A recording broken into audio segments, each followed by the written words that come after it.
Welcome back. So I wanted to talk about the second of the motivations of the three motivations that we recall each morning when we first wake up. And we also often in the meditation hall remind everybody about them again in case we've forgotten when we wake up. So we get reminder the second time in the day. And what I'd say about these motivations for me is if I just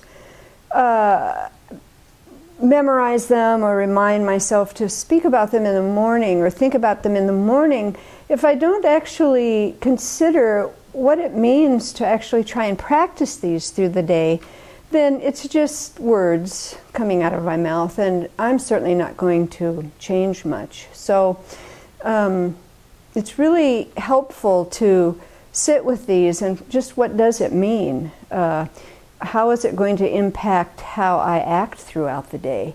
To make it practical. And for me, that's the wonderful thing about Buddhism, and is because it can be so practical and really impact what you do throughout the day. We have laminated these and put them up. This is a little one, but we have bigger ones, like on the mirrors in the bathrooms. And of course, you get acclimated to that, and after a while, you don't even see it. But so this little one I put different places so it gets fresh again for my mind. So the first one that I talked about was, today may I not harm others with my body, speech, or mind, or myself. And the second one is, today may I benefit others as much as I am able with my body, speech, and mind. So with this one, when I think about benefiting others with my body, I get really very practical with it in where I am right now, which is I try to train myself to be very mindful about how I walk through space. So I try not to make so much noise. I try to shut doors quiet. I try to see where I can help. And again, with this one, as much as I am able. I love that part of this, because that reminds me that I need to take care of myself. Because if I forget about myself and do all these things for others and then I hit the wall, that's not so helpful, and I'm not going to be able to sustain much over a period of time. So it's a balancing act every day, and every day is different. Part of also benefiting with my body, I think, is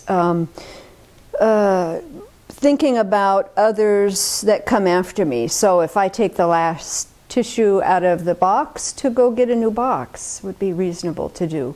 Same with the toilet paper roll. If it's getting down to the end, check to see that there's another roll under the sink for the next person.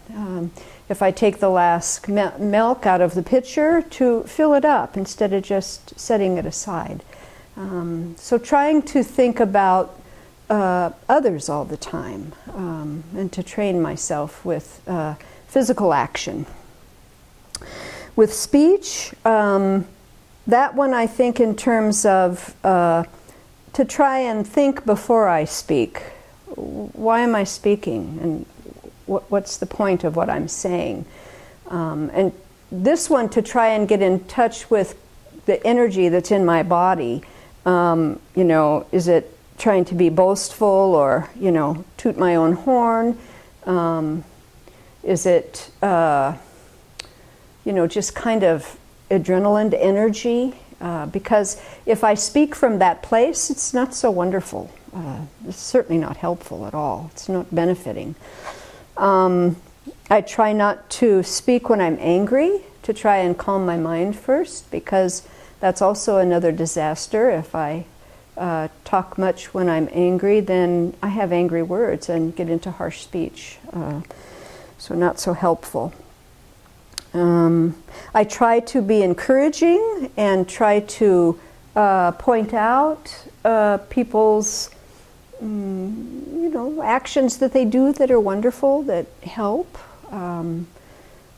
So trying to focus on the positive things people do. And then with mind, which really is where Dharma practice lives, I think.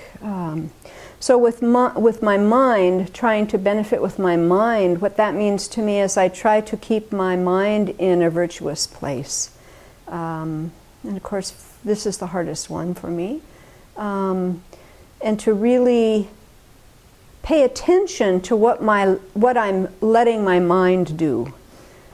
So it's kind of like always, I always think of a horse and reining it in. I'm always reining it in, always reining it in.